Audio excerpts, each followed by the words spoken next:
오늘 주시는 하나님 말씀 누가복음 1장, 누가복음 신약성경 87면에 있습니다. 1장 26절부터 38절까지 말씀입니다. 여섯째 달에 천사 가브리엘이 하나님의 보내심을 받아 갈릴리 나사렛이란 동네에 가서 다윗의 자손 요셉이라는 사람과 약혼한 처녀에게 이르니 그 처녀의 이름은 마리아라. 그에게 들어가 이르되, 은혜를 받은 자여 평안할지어다. 주께서 너와 함께 하시도다. 처녀가 그 말을 듣고 놀라 이런 인사가 어찌함인가 생각하며 천사가 이르되, 마리아여 무서워하지 말라. 내가 하나님께 은혜를 입었느니라. 보라, 내가 잉태하여 아들을 낳으리니 그 이름을 예수라 하라. 그가 큰 자가 되고 지극히 높으신 이의 아들이라 일컬어질 것이요 주 하나님께서 그 조상 다윗의 왕위를 그에게 주시리니 영원히 야곱의 집을 왕으로 다스릴 것이며 그 나라가 무궁하리라. 나는 남자를 알지 못하니 어찌 이 일이 있으리이까? 성령이 내게 임하시고 지극히 높으신 이의 능력이 너를 덮으시리니 이러므로 나실 바 거룩한 이는 하나님의 아들이라 일컬어지리라. 보라, 내 친족 엘리사벳도 늙어서 아들을 배었느니라. 본래 임신하지 못한다고 알려진 이가 이미 6달이 되었나니 대저 하나님의 모든 말씀은 능하지 못하심이 없느니라. 주의 여종이오니 말씀대로 내게 이루어지이다. 하매 천사가 떠나가니라. 아니라 어떤 나라의 지도자가 되기 위해서 출마한 세 사람의 후보자가 있습니다. 여러분 같으면 어떤 사람을 뽑을지 한번 선택해 보세요. 후보 A, 이 사람은 젊어서부터 술, 담배, 마약을 했던 사람이고 숨겨둔 여자와 자식이 있습니다. 후보 B, 줄담배를 피우고 술고래에다가 괴팍한 성격을 가져서 사람들이 가까이 하기를 꺼려했고요. 심지어 집안에서도 망난이라는 소리를 들었던 그런 사람입니다. 후보 C, 카톨릭 신자였고 금욕주의자였으며, 금욕주의가 뭔지 아시죠? 모든 욕망을 절제하고 또 금하기 위해서 자기를 막 이렇게 절제하고 복종시키는 그런 사람입니다. 또한 채식주의자였습니다. 어떤 계기가 있은 다음에 술과 담배는 입에도 대지 않았고 자기 관리가 아주 철저한 사람이었고 애국심이 강해서 전쟁에 나가서 훈장도 받은 경험이 있는 사람입니다. 자, 이 세 사람 중에서 여러분은 누구를 여러분의 지도자로 선택하시겠습니까? 묻거나 말거나 무조건 C 하실 것 같아요. 그런데 반전이 있습니다. 놀랍게도 후보 A는 미국 역사상 유일하게 4번이나 대통령에 당선됐던 프랭클린 루즈벨트 대통령이고요. 그는 미국의 경제 대공황을 잘 이겨내고 또한 2차 세계대전을 승리로 이끈 탁월한 지도자로 존경받는 대통령으로 손꼽히는 사람입니다. 망나니 소리를 들었던 후보 B는요, 영국의 총리이자 제2차 세계대전을 승리로 이끌었던 지도자 윈스턴 처칠 이야기입니다. 그는 역사를 잊은 민족은 미래가 없다라는 명언을 남겼고 지금도 역사 속에서 위대한 지도자로 꼽히는 사람 중에 한 사람입니다. 자, 그러면 누구나 자격이 있다고 생각했던 세 번째 인물은 누구일까요? 제2차 세계대전을 일으켜서 수많은 사람들을 죽이고 학살한 바로 악명 높은 사람이 바로 아돌프 히틀러, 그가 바로 C예요. 우리는 지금 누구를 선택한 겁니까? 우리는 아돌프 히틀러를 우리의 지도자로 선택한 거예요. 그 사람의 과거를 가지고 그 사람을 선택하면 이렇게 선택할 수 있다는 거예요.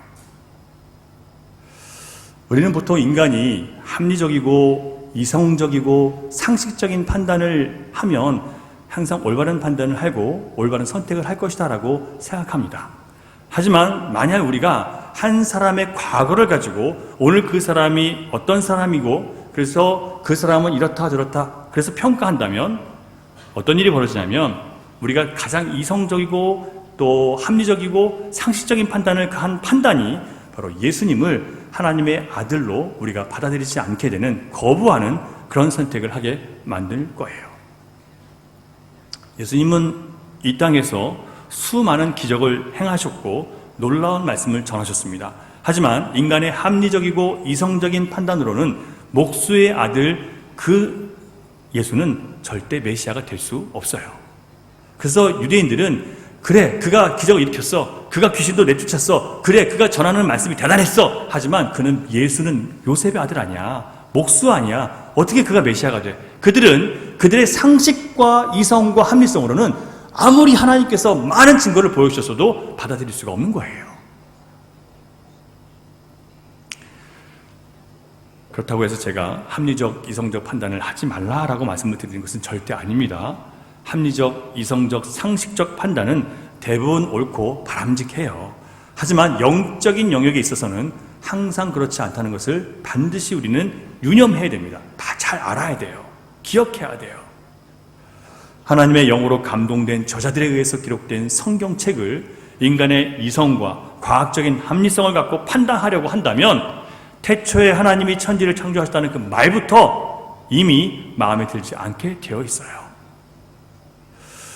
제가 금요일에도 말씀드렸지만 사람들 중에서는요, 나는 하나님을 믿어. 하지만 하나님이 천지를 창조하셨다는 것을 믿지 않아. 나는 예수를 믿어. 하지만 예수님이 동정녀 몸에서 태어났다고?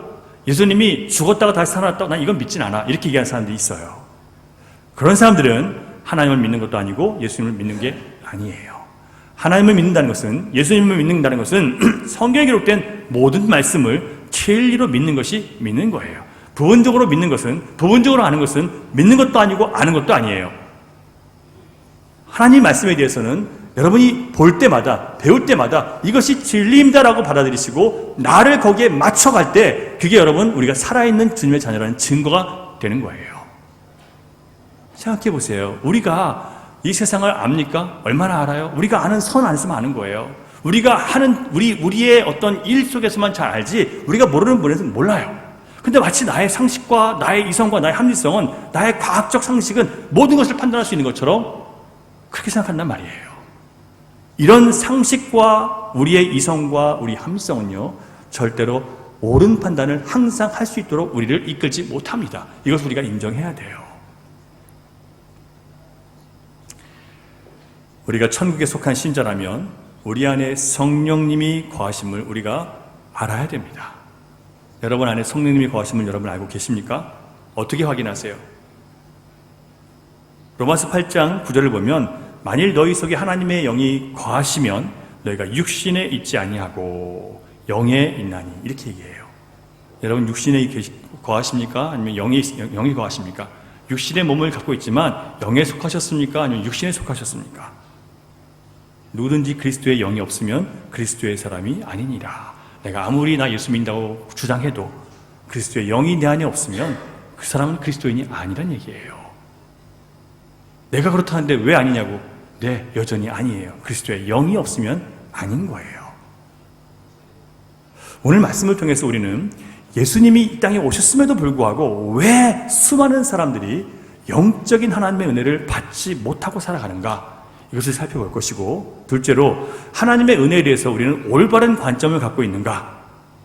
내가 하나님의 은혜를 바르게 알고 있는가? 성경적으로 알고 있는가를 확인하시고, 그리고 마지막으로 그 하나님의 은혜를 받으려면 내가 어떻게 해야 되는지를 살펴보려고 합니다.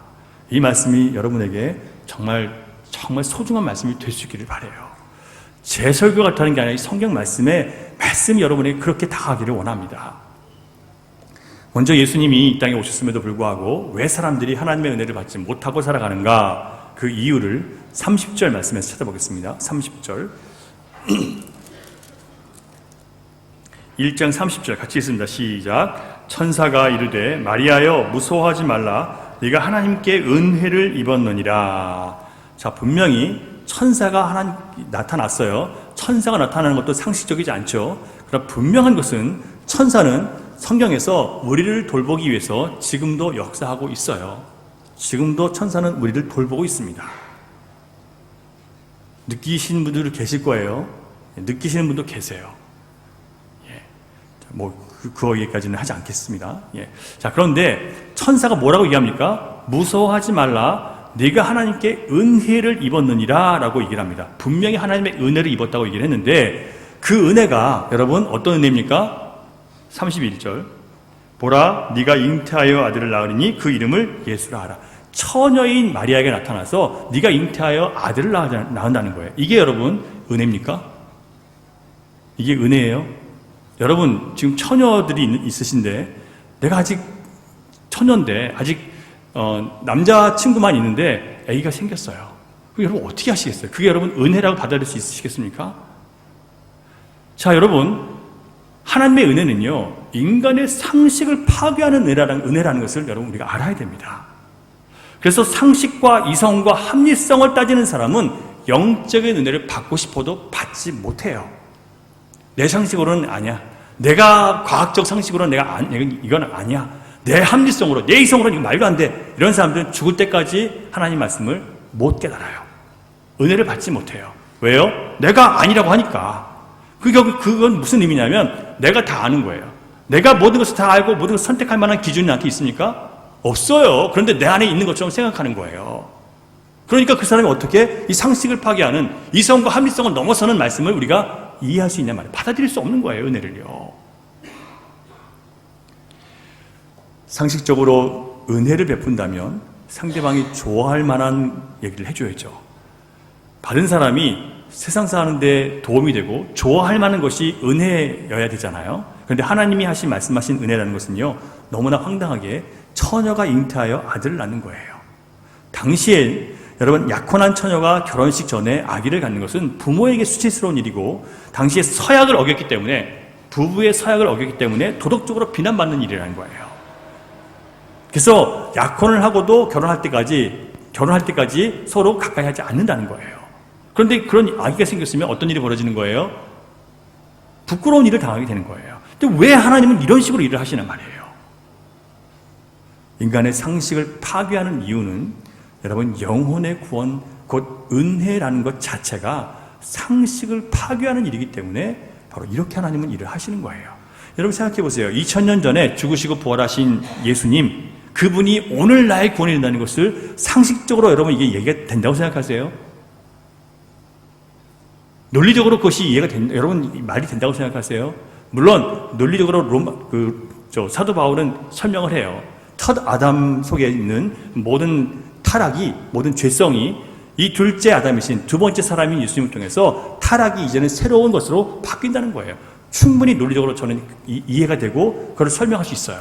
하지만 우리가 보통 생각할 때 2000년 전에 죽으신 예수님께서 지금 나에게 그분이 죽음과 그분의 부활이 나에게 새로운 삶을 준다는 것을 우리가 어떻게 믿냐 말이에요. 이건 상식으로, 합리성으로, 이성으로 도무지 알 수 없는 거예요. 그래서 구원은 기록된 하나님의 말씀을 믿음으로 받아서 얻는 것이지 우리가 무엇을 하고 안 하고에 달리는 것이 아니라고 얘기를 하는 겁니다.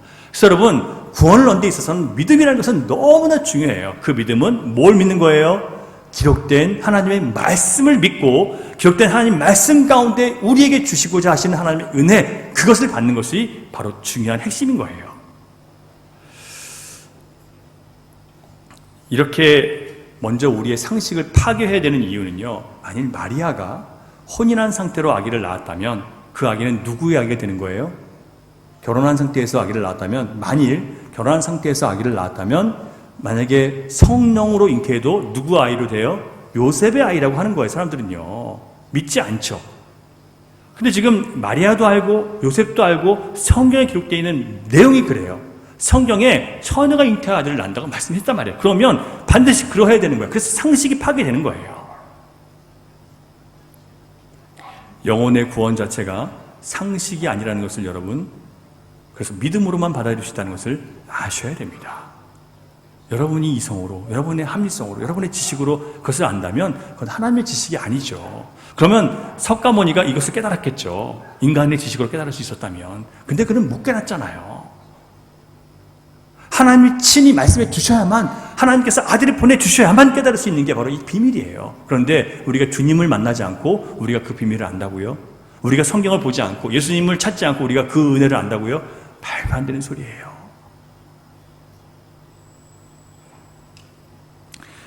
여러분, 처녀가 잉태하여 아들을 낳아야만 하는 것, 그래야 메시아의 탄생에 대한 성경의 예언이 성취되는 것이고, 그 상식과 이성과 인간의 합리성이 파괴된 자리에서 믿음이 진짜 믿음이 될 수 있는 거예요. 진짜 믿음은 그런 거예요, 여러분. 여러분이 파괴돼야지 믿어지는 거예요. 파괴되셨습니까? 여러분의 지성이 파괴됐어요? 여러분의 경험이 파괴됐습니까? 그게 파괴돼야 예수를 믿는 거라니까요. 진리의 말씀을 아무리 선포해도 아무리 귀에 들어오지도 않아요. 왜 그럴까요, 여러분?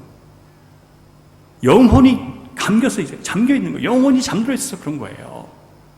그러면 내가 영혼이 잠들어서 말씀이 깨달아지지 않으면 좀 내가 영혼을 깨어나서 알고 싶습니다. 주님 나를 깨워주세요라고 좀 간구해야 되는데 그런 것도 없어요.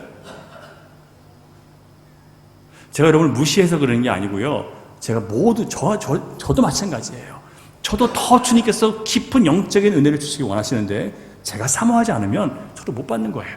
제가 여러분에게 더 깊은 은혜를 나누고 싶어도 제가 공부 안 하면 안 되는 거예요. 제가 주님 앞에 엎드리지 않으면 안 되는 거예요. 여러분도 마찬가지예요. 여러분 우리가 성경을 보는 게 쉽습니까?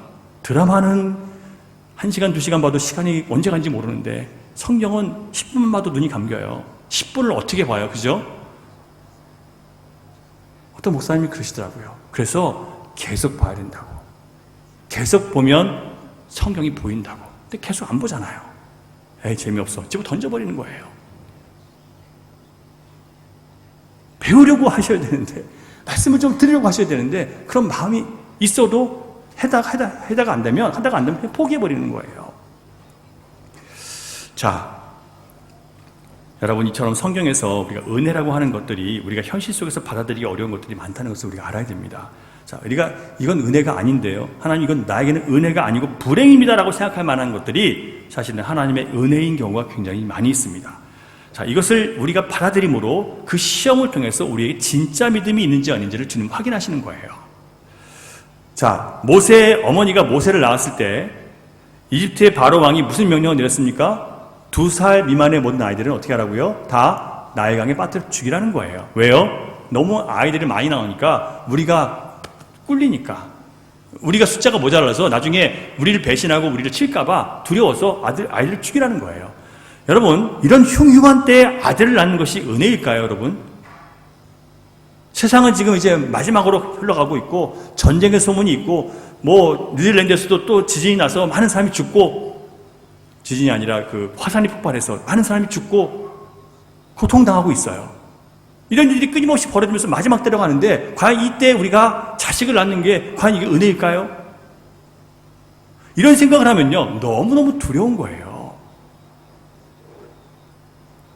그러나 모세의 어머니 요게벳은 그 어린 아들의 생명을 하나님께 맡기고 바구니에 담아서 나일강에 떠나 보냅니다. 하나님은 그 아들을 바로의 왕의 딸 공주의 눈에 띄게 하셨고 공주는 그 아이를 건져다가 왕궁에서 교육을 받게 해요. 그리고 그 전에 뭘 하게 하세요? 먼저 유모를 찾는데 그 유모가 누구예요? 모세의 어머니를 유모로 만나게 하시는 거예요. 이 하나님이 하시는 역사예요. 그리고 이 모세, 물에서 건져낸 이 아이를 통해서 하나님은 이스라엘 백성들을 인도하는, 구원해내는, 탈출시키는 지도자로 주님께서 준비시키셨습니다. 근데 여러분 이렇게 하나님께서 준비시킨 능력 있는 지도자 모세를 통해서 백성들을 애굽에서 구원해냈는데 백성들은 광야에서 모세와 하나님을 지독하게 원망해요. 뭐라고 합니까? 이게 무슨 은혜냐고. 우리가 광야로 끌려 내려와서 우리가 먹고 싶은 것도 못 먹고 우리가 마실 물도 쉽게 구할 수 없는 거라면 차라리 노예 생활할 때가 낫지. 이게 뭐냐고. 이게 무슨 은혜냐고 원망하는 거예요. 여러분 하나님의 최종적인 은혜는 가나안이지 애굽 탈출이 아니에요. 우리가 이제 예수 믿고 구원받았습니다 해서 이제는 끝에 도달한 게 아니라 이제 시작인 거예요. 근데 많은 사람들이요 예수 믿고 이제는 다 된 줄 알고 있는 거예요. 이제부터 광야에 던져져서 진짜 신앙을 공부하고 배우는 시간들이 있는데 그 시간을 생각하지 않는 거예요. 그리고 이게 뭐냐고. 내가 이러려고 예수님 믿었냐고. 내가 이렇게 힘들려고 예수 믿은 게 아니라고. 차라리 안 믿을 때가 더 좋았다고. 이런 얘기하는 사람들 참 많아요. 저도 그래 왔어요. 과거에.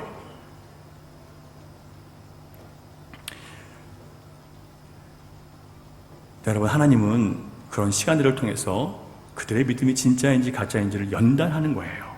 시간을 주시는 거예요. 사람이 떡으로만 사는 게 아니라 하나님의 입에서 나오는 모든 말씀으로 사는 것임을 철저하게 깨닫고 그 말씀 앞에 복종하게 하시기 위해서 우리를 광야로 집어넣으시는 거예요. 그런데 그런 일만 벌어지면 도망쳐버려요. 사람들이. 지나고 어린 시절부터 겪어서 조금만 부담스러우면 피하고 조금만 어려우면 처음부터 힘이 없으셨을까요? 외면하고 다 우리도 이 앞에 계신 분들처럼 되어가는 거예요. 그래서 겸손해져야 되는 거예요. 우리의 지금의 상황을 믿고 교만하면 안 되는 거예요.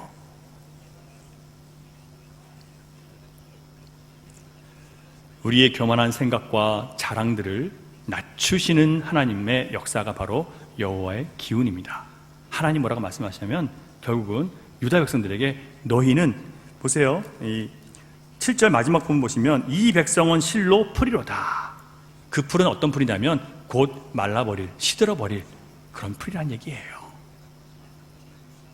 풀과 같은 젊은 분도 계시지만 지금 폭발적인 미모와 최고의 어떤 상태에 계신 분도 계실지 모르지만 곧 마르고 시들어버립니다. 자랑거리가 아니에요. 그걸 의지하는 사람들은 반드시 여호와의 기운 앞에 꺾이게 될 것입니다. 이 말씀을 들으셔야 돼요. 교만하시면 안 돼요. 여러분이 가진 걸 믿고 의지하시면 안 돼요. 젊음을 의지하지 마세요. 세상 얘기 보면 다 이렇지만 나에게 젊음이 있다 뭐 이런 얘기 있어요. 주님이 없는 젊음은요 다 타락으로 가게 되어 있어요. 예외가 없어요. 주님 없는 성공은 다 자기 자신의 영혼을 어둡게 만들게 되어 있어요. 예외가 없어요.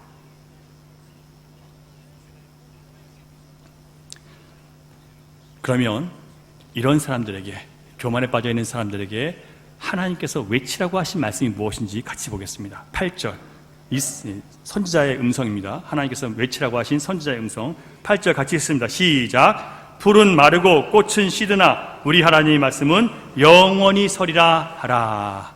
아멘이십니까 여러분? 우리의 젊음도 우리의 능력도 우리의 실력도 다 시들어버릴 거예요. 하지만 하나님의 말씀, 우리를 영생으로 인도하시는 그 말씀은 우리를 영생의 구원으로 인도하는데 조금도 부족함이 없이 끝까지 가는 거예요.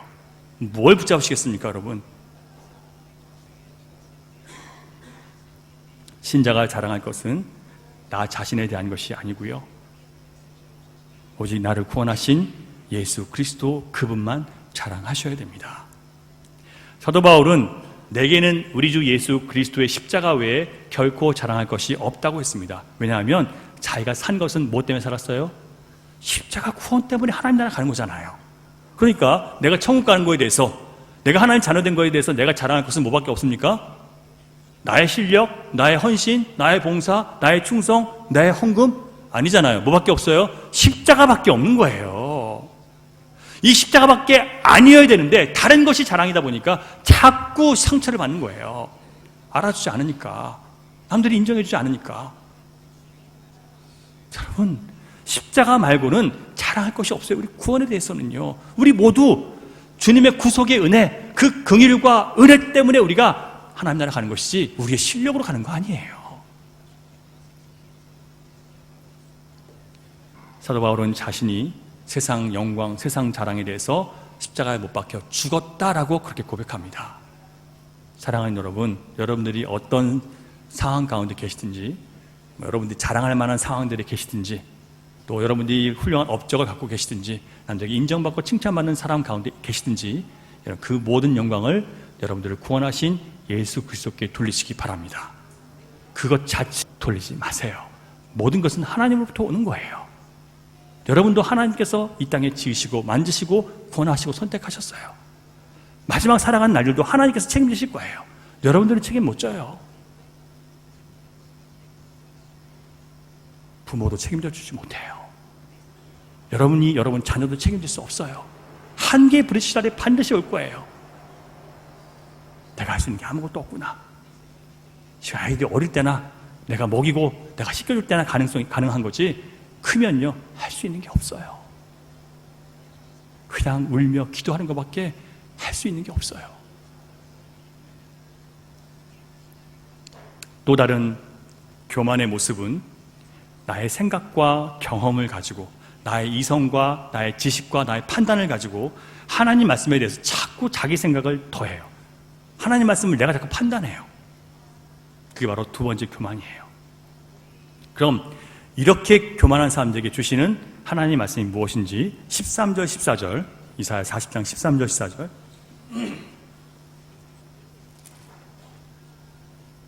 같이 읽습니다. 시작. 누가 여호와의 영을 지도하였으며 그의 모사가 되어 그를 가르쳤으랴. 그가 누구와 더불어 의논하셨으며 누가 그를 교훈하셨으며 그에게 정의의 길로 가르쳤으며 지식을 가르쳤으며 통달의 도를 보여주었느냐. 여러분, 이 말씀 무슨 뜻일까요?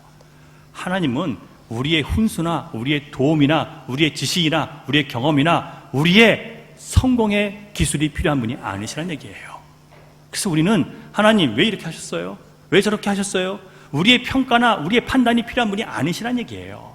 하나님은요, 완전한 지혜를 갖고 계신 분이기 때문에 우리가 그분의 지혜를 이해하지 못하기 때문에 못하는 것이지, 그분의 지혜가 부족한 게 아니에요. 그분의 실력이 부족한 게 아니에요. 우리가 인정할 것은 하나님과 우리 생각이 하늘과 땅처럼 멀기 때문에 우리가 하나님을 알아가지 않으면 안 된다는 것을 고백하는 거예요. 그런데 오히려 어떻게 하고 있어요? 하나님 왜 그렇게 하셨어요? 하나님은 좀 잘못하신 것 같아요. 하나님 이게 틀린 것 같아요. 이게 어디서 나오는 거예요? 인간의 교만에서 나오는 거예요. 하나님보다 하나님 지으신 내가 더 똑똑합니까?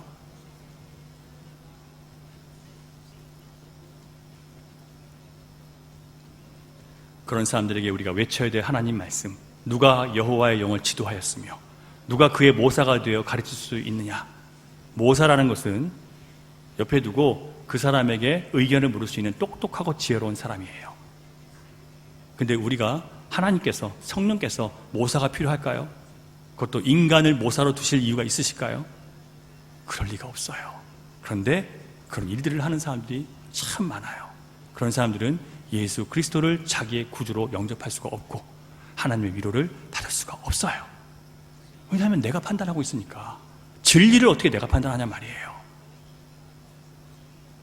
왜 많은 사람들이 진리를 깨닫지 못하고 진리 앞에 압도당하지 못하냐면 내가 마치 진리인 것처럼 착각하고 있기 때문에 그래요.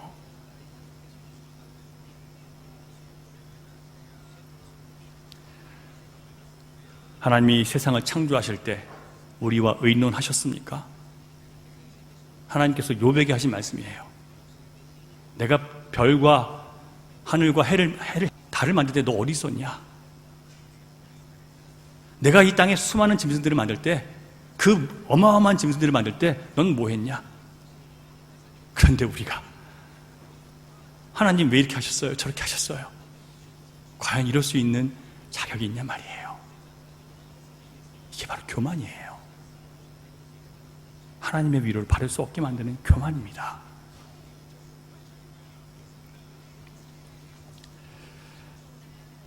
하나님 말씀 앞에 자기 생각, 자기 경험, 자기 지식, 자기의 생각을 자꾸 보태는 사람들, 예수 그리스도를 만나지 못할 장애물에 걸린 사람들이에요.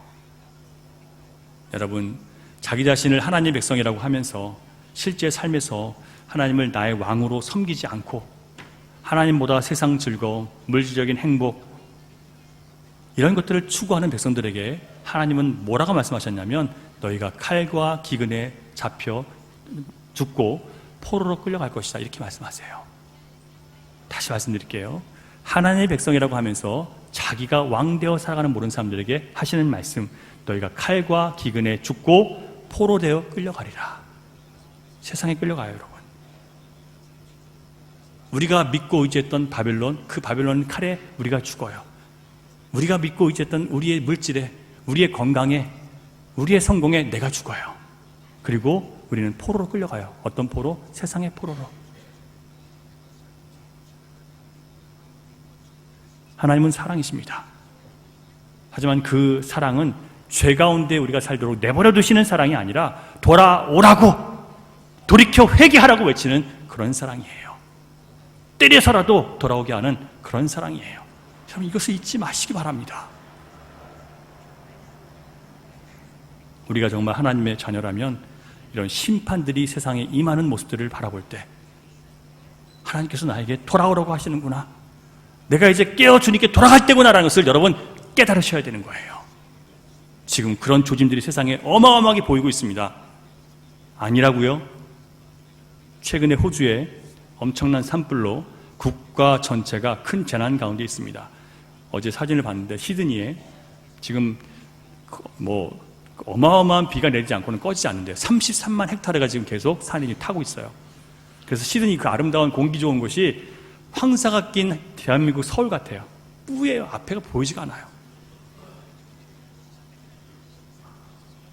그리고 최고 단계의 국가 비상사태가 지금 선포됐습니다. 위기라는 거예요. 이런 상황 속에서 성경의 진리를 외치는 한 유명 럭비 선수가 있습니다. 호주의 럭비 선수인데요. 그는 성경이 말하는 모든 죄악, 특히 동성애 결혼과 낙태를 합법화했던 최근의 호주 법원의 결정에 대해서 비판하는 글을 올렸다가 스폰서가 끊기고 소속팀에서 쫓겨나고 대표팀에서 방출됐습니다. 그 사람의 이름은 이스라엘 플라우라는 사람이에요. 호주 원주민의 피가 섞인 사람이에요. 호주의 유명 럭비 선수 이스라엘 플라우는요, 지금 벌어지는 재난의 상황에 대해서 SNS에 이렇게 올렸고, 그리고 사람들 앞에 나가서 그렇게 얘기를 합니다. 나는 그리스도의 종으로서 내 생각을 얘기합니다. 뭐라고 얘기했냐면요, 산불, 가뭄, 기근, 이 모든 것들이 단기간에 이 나라에 들어왔습니다. 이것이 우연의 일치라고 생각하십니까? 동성결혼은 오늘날의 사회에서 사람들은 좋은 것이라고 얘기하고 지지하지만 하나님의 눈에는 사악한 것입니다. 호주를 뒤덮고 있는 산불 사태는 낙태와 동성애 합법화에 대한 하나님의 심판입니다. 우리는 회개해야 합니다. 이렇게 글을 올렸어요. 이스라엘 플라우의 이 그리스도인으로서 자신의 입장을 표현한 것에 대해서 정치인들과 언론의 문매를 맞고 있습니다. 호주 언론이 뭐라고 비판하냐면, 우리는 이스라엘 플라우가 한 말에 대해서 매우 유감스럽게 생각한다. 그런 발언은 그 자신과 기독교 자체에 도움이 되지 않는다. 여러분, 우리가 동성애를 반대하는 것은요, 그냥 동성애가 끔찍하고 싫어서가 아니에요. 하나님께서 기뻐하시지 않는 것, 죄라고 하신 것이기 때문에 싫어하는 거예요. 그냥 나는 동성애가 싫어, 이래서 여러분 거부하시면 안 돼요. 그게 하나님이 죄라고 하신 것이기 때문에 그것에 대해서 반대하는 것이, 우리가 그런 사람들을 저주하거나 비난하는 게 아니에요. 지금요, 호주 언론의 비판에 그친 게 아니라, 여러분, 호주 교회에서 이렇게 얘기합니다. 산불이 하나님의 심판이라고 말한 이스라엘 플라우를 향해서 이것은 교회의 입장은 아닙니다라고 밝혀요. 호주 교회가 그래요. 여러분은 어떻게 생각하십니까? 여러분이 만일 성경을 하나님의 말씀으로 읽고 묵상하고 계신다면 여러분도 이스라엘 플라우와 같은 입장일 수밖에 없을 것이라고 저는 생각합니다. 하나님은 악하고 음란한 세대를 향해서 과거에도 심판하셨고 지금도 심판하시고 앞으로도 심판하실 것입니다. 그런데 그 마지막 심판은요, 대재앙이에요. 끝까지 하나님 말씀을 듣고도 돌이키지 않는 사람들 향해서 마지막 대재앙을 준비하고 계십니다. 성경이 그렇게 기록하고 있어요. 그리고 여태까지 성경에 기록된 것이 하나도 이루어지지 않은 것이 없어요. 다 이루어졌습니다. 뭐가 이루어졌냐고 묻고 싶으시면 저에게 찾아오세요. 다 말씀드릴게요. 역사 속에서 다 이루어졌습니다.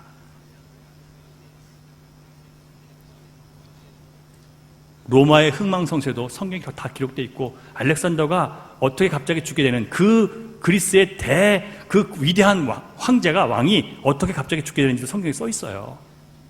그게 써 있는 게 싫어서 세상 사람들은 그 성경이 나중에 다 그 사건이 일어난 다음에 썼다고 그렇게 거짓말을 하는 거예요. 왜냐하면 하나님이 진짜면 하나님의 심판이 온다는 것이 믿어야 되기 때문에 그게 싫은 거예요. 깨어있기 싫은 거예요. 그냥 죄 짓고 살고 싶은 거예요. 내 마음대로 살고 싶은 거예요. 마태복음 24장, 민족이 민족을, 나라가 나라를 대적하여 일어나고 곳곳에 기근과 지진이 있으리니. 여러분, 평화를 얘기하는 이 시대에 지금 한중일이 서로 평화합니까? 지금처럼 극단적으로 대립할 데가 없어요. 국가와 국가 사이가 지금 다 평화로울까요? 아니요, 여러분. 그 한 연합 안에서도 다 지금 틀어져 있어요. 왜 이럴까요? 마지막 환란 때가 되었기 때문에 그 조짐을 지금 우리에게 보여주고 있는 거예요. 곳곳에 기근과 지진이 있으리라고 했어요. 곳곳에 기근과 지진이 있고요. 그리고 산불이 나고 있어요. 이 모든 것은 재난의 시작이다라고 분명히 성경에 기록되어 있습니다. 그리고 그때 참 그리스도인들은 환난과 박해와 미움을 받고 심지어 순교를 당하게 될 것이다라고 성경에 기록되어 있습니다. 예수님이 장차 교회를 향해서 하신 말씀이에요. 그러나 끝까지 견디는 자는 구원을 얻으리라 말씀하셨습니다. 그런데 여러분, 세상은 이 하나님의 심판을 비웃고 조롱해요. 말도 안 되는 소리 하지 말라고. 하나님의 백성은 그 심판의 메시지 앞에, 그리고 심판의 징조들을 바라볼 때 때가 됐구나, 회개의 눈물을 흘리며 깨어 자신의 삶을 주님께 드리기 시작해야 됩니다. 편하게 살고 내 몸 편하고 부자로 살고 걱정 없이 살고 싶은 것, 오랫동안 건강하게 즐기며 살고 싶은 것, 그리고 그러다가 천국 가고 싶은 것, 누구나 그 마음이 있어요. 하지만 참된 신자는 그리스도와 함께 고난 받는다고 성경에 기록되어 있습니다. 누구와 함께요? 내 죄로 인한 고난이 아니라 신자로 살아가는 삶 때문에 고난 받으시는 거예요. 예수님 편하게 믿으려고 하지 마세요, 여러분.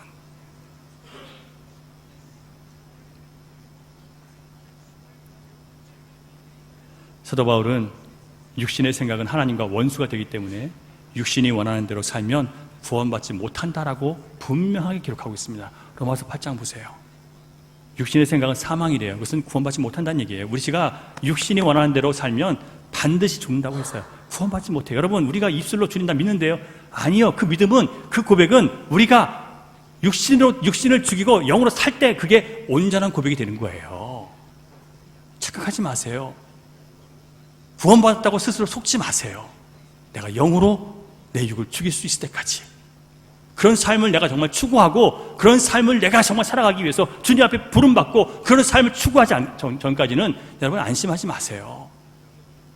너무나 많은 거짓 교회, 거짓 복음으로 사람들이 속고 있어요. 전혀 그리스도의 향기가 나타나지 않으면서 자기는 천국 갈 거래요. 아니에요, 여러분.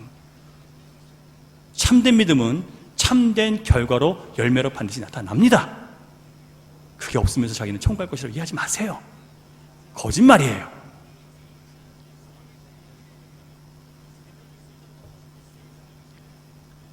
그래서 영으로서 몸의 행실을 죽여야 된다고 사도 바울은 가르치고 있습니다. 자신을 죽이기 위해서 말씀으로 얼마나 자기 자신과 싸우고 계십니까? 싸우고 계세요, 여러분? 진짜 크리스찬은 주님이 가르치신 말씀에 복종하는 사람입니다. 그 말씀에 복종하기 위해서 자신과 싸우는 사람이 진짜 크리스찬이에요. 진짜 크리스찬은 사람들의 위로나 세상의 물질을 통해서 위로받는 게 아니라 주님의 위로를 바라고 기다리는 사람이에요. 사람들의 위로와 격려보다는 성령의 위로를 기다리는 사람에게 주님은 진짜 하나님의 위로, 예수 그리스도를 만나게 해주세요. 이걸 여러분 아셔야 돼요. 다시 말씀드릴게요. 사람의 위로를 기다리면 반드시 여러분 또 다른 사람에게 위로를 기다리는 사람으로 결국 사람에게 매일 수밖에 없어요. 위로해 주는 사람이 없으면 절망해요. 하나님의 위로가 이미 예수님을 통해서 주어졌는데 그 위로를 기다리지 않고 그 위로를 받지 않으면 자꾸 사람에게 매이게 되어 있어요. 다시 말씀드립니다. 사람의 위로를 받다가 어느 순간에 나에게 위로하는 사람이 나의 원수가 될 수 있어요. 그 사람이 나를 저주하고 다닐 수 있어요, 여러분. 저는 목사가 되어서 이런 경험 많이 해요.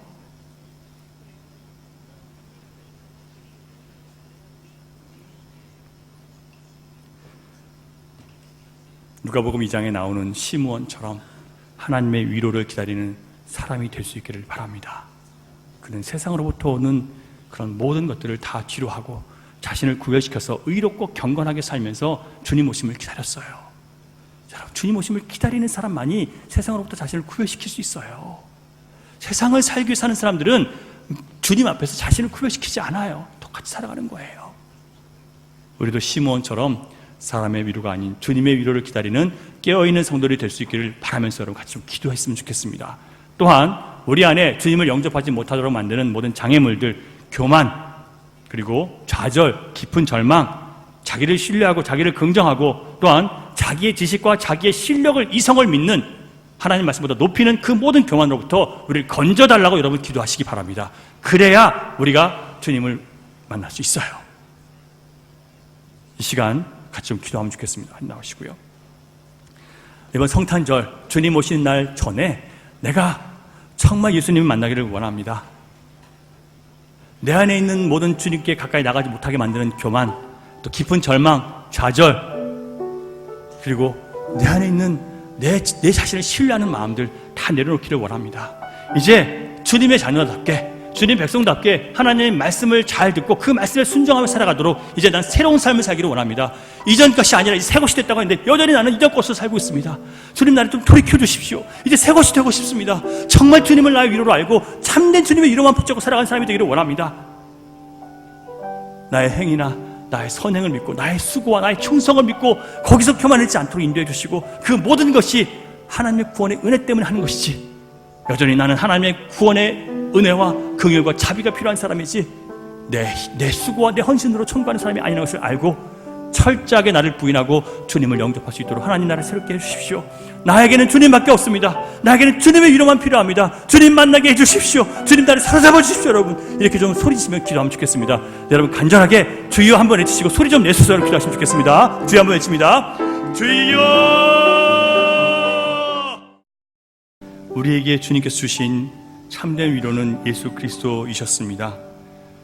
값없이 자격 없고 아무 조건이 안 되는 우리들을 대신 피 흘려 속량하심으로 우리에게 하나님의 영광 곧 모든 선한 것, 그 선함의 절정이신 구속과 은혜와 긍휼을 보여주셨습니다. 하나님, 이제 하나님 백성된 저희들 그 은혜와 긍휼을 힘입어 우리에게 나머지 주어진 우리의 길을 예수 그리스도와 함께 십자가의 길로 채워가기를 원합니다. 우리 자신을 위하여 살고 내 배를 불리기 위해 살며 내 편안함과 내 만족을 위해 살았던 모든 옛사람의 모습에서 돌이켜 이제 철저하게 성령님께 복종하며 주님이 기뻐하시는 길을 가고자 결단해 봅니다. 하나님, 또 넘어지고 실패할 것이지만 주님을 따라가는 것으로 이 시간 잡습니다. 십자가로 하나님만 바라보는 것으로 우리의 삶의 방향을 다시 한번 결정합니다. 성령님, 이 시간 우리를 사로잡아 주시옵소서. 우리를 고쳐 주시옵소서. 우리를 온전케 하여 주시옵소서. 진짜 그리스도인이 되게 해 주시옵소서. 아버지, 우리가 가짜 그리스도인들을 비난하면서 나도 가짜 그리스도인의 모습으로 살아가고 있습니다. 이것이 바로 외식이고 교만입니다. 하나님, 우리를 고쳐주시고 새롭게 하여 주셔서 나도 진짜 그리스도인이 될 수 있도록 하나님 변화시켜 주시옵소서. 우리의 마음을 담아 물질을 구별해 올려드립니다. 받으시고 이 물질이 쓰지고 닿는 것마다 하나님 나라가 임하게 하시며 하나님의 치유와 회복과 사랑이 임할 수 있도록 하나님 도와주시옵소서. 하나님, 어려운 때에 최선을 다해서 물질을 올려드립니다. 하나님, 이제 또 가뭄의 때가 올 터인데 그때로 우리가 주님 기다리게 하시며 그 가뭄의 때에 더욱더 주님을 깊이 만나며 우리의 참된 만족과 모든 기쁨은 우리 주님께 있다는 것을 체험하고 경험할 수 있는 더 복되고 귀한 시간 될 수 있도록 도와주시옵소서. 우리 모든 성도들 우리의 삶을 산제사로 드리오니 우리를 받으시고 하나님께서 원하신 대로 사용해 주시옵소서. 이제는 우리 구주 예수 그리스도의 크신 은혜와 아버지 하나님의 극진하신 사랑과 성령님의 감화 감동 교통 역사 위로 인도하심이 이제 예수님께서 이 땅에 오신 이유, 바로 십자가를 지고 우리에게 세상에 없는 참된 위로, 참된 소망, 바로 구속과 은혜와 긍휼을 주시기 위해서 오신 그 예수를 나의 구주로 모시고 주님만 따르기로 결단하는 사랑하는 주님의 자녀들의 머리 위와 가정과 일터와 미래 가운데 흩어져 있는 열방의 교회와 선교지 가운데 이제로부터 영원토록 함께 하시기를 간절히 축원하옵나이다.